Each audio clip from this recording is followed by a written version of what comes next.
Jarvis, you there? At your service, sir. Gauge heads up display. Artificial intelligence जिसने science fiction से reality तक का लंबा सफर तय किया है और आज रियलिटी बन चुका है। और आज हमारे पास ऐसी मशीन्स आ गई हैं like self driving cars, smart virtual assistants, chatbots and surgical robots. ये जस्ट कुछ ही नाम है। अभी हम एक ऐसे वर्ल्ड में एंटर होने वाले हैं जो हाईली एडवांस्ड होगा और जैसे हम मूवीज में देखते आ रहे हैं जहाँ रोबोट्स और ह्यूमंस साथ में काम कर रहे हैं और इस बात की तरफ हम कब के बढ़ चुके हैं।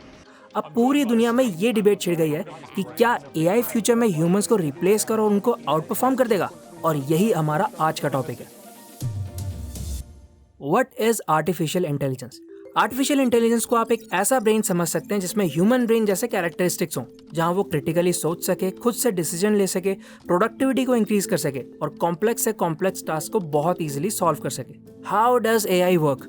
एआई अपने डेटा सेट में मौजूद पैटर्न्स और फीचर्स पर रिलाय करता है और बड़े डेटा सेट्स को इंटेलिजेंटली एल्गोरिदम के साथ जोड़कर उन्हें एनालाइज करता है। हर बार जब एआई सिस्टम डेटा को प्रोसेस करता है तो उसका परफॉर्मेंस टेस्ट होता है और न्यू इंसाइट्स को गेन करता है। मशीन्स प्रॉब्लम सॉल्विंग में बहुत इफेक्टिव होती हैं। एआई को कभी भी आराम की जरूरत नहीं होती, इसलिए वो जल्दी से 100, 1000 या फिर लाखों कामों को पूरा कर सकता है, वो भी बहुत शॉर्ट पीरियड ऑफ टाइम में। इससे एआई और तेजी से ट्रेन होगा और फ्यूचर में वो हर उस काम को कर पाएगा जिसके लिए हम उसको ट्रेन करेंगे। अब बात करते हैं इस एआई की कुछ नेगेटिव्स की। चैट जीपीटी को सैम ऑल्टमैन ने 30 नवंबर 2022 में लॉन्च किया था।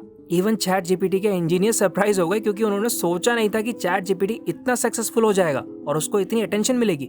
इसके लॉन्च के बाद 20,000 से भी ज्यादा एग्रीमेंट साइन करे, जिसमें educators, academicians, journalist, artist, ethicist और पब्लिक एडवोकेट्स थे।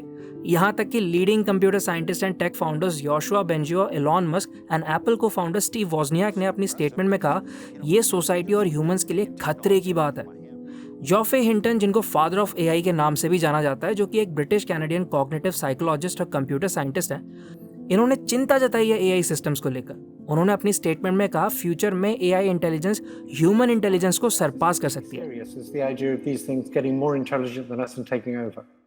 अब बात करते हैं ह्यूमन इंटेलिजेंस क्या चीज़ है।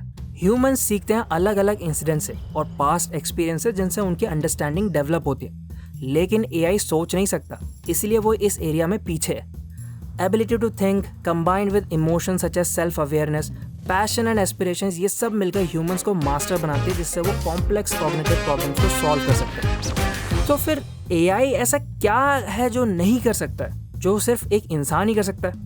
माना कि एआई ने ऐसे इंटेलिजेंट मशीन्स को डेवलप किया है जो कुछ मामले में इंसानों को पीछे छोड़ सकते हैं, लेकिन उन्हें अभी ह्यूमन ब्रेन के पोटेंशियल को मैच करने के लिए बहुत लंबे रास्ते को पार करना होगा। एआई सिस्टम्स तो ह्यूमन के बिहेवियर को नकल करने के लिए डिजाइन और ट्रेन करा गया है, लेकिन वो ह्यूमंस की तरह सोच नहीं सकती। एआई की डिसीजन मेकिंग पावर बेस्ड होते हैं इवेंट्स पर और उस डेटा पर जिस पर उसको ट्रेन करा गया है। AI machines cause and effect को नहीं समझती because of lack of common sense.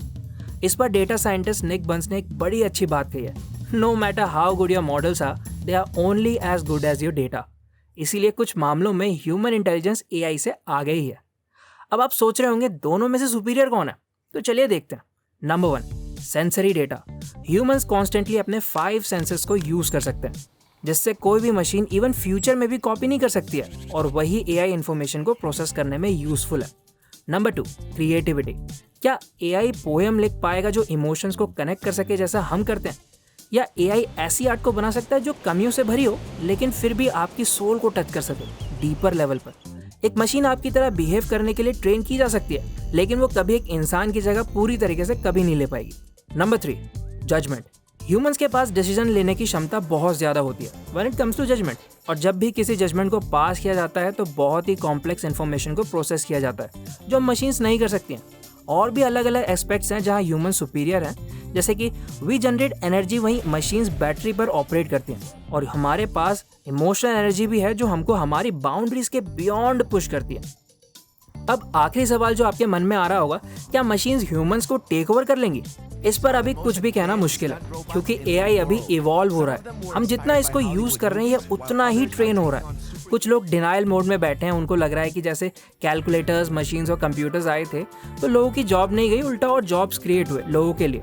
लोग हर इवेंट को पास्ट के सिमिलर इवेंट से कंपेयर करते हैं जिससे वो एक कंक्लूजन पर पहुंच सके, लेकिन अभी सिचुएशन कुछ और है। हमको ये तो पता है कि बॉलीवुड में क्या चल रहा है, किसका ब्रेकअप हो गया और कौन अभी किसके साथ है, लेकिन एआई वर्ल्ड में अभी क्या चल रहा है, ये वर्ल्ड किस डायरेक्शन में मूव कर रहा है, इस पर बहुत ही कम लोगों की नज़र है। हम बस इस लाइन से आज के हमारे इस टॉपिक को सम अप कर रहे हैं। जो लोग वक्त के साथ अपने आप को बदल लेंगे वही आगे सर्वाइव कर पाएंगे। इट मीन्स आपको एआई से लड़ना नहीं है, इसको सीख लेना है। चाहे आप किसी भी बैकग्राउंड से हो, स्टूडेंट हो या फिर वर्किंग प्रोफेशनल, इससे रिलेटेड जितना हो सके उतना पढ़ें। इस वीडियो को ज़रूर देखें अगर आप जानना चाहते हैं आखिर इंडिया दाऊद को आज तक क्यों नहीं पकड़ पाया। Thank you for watching.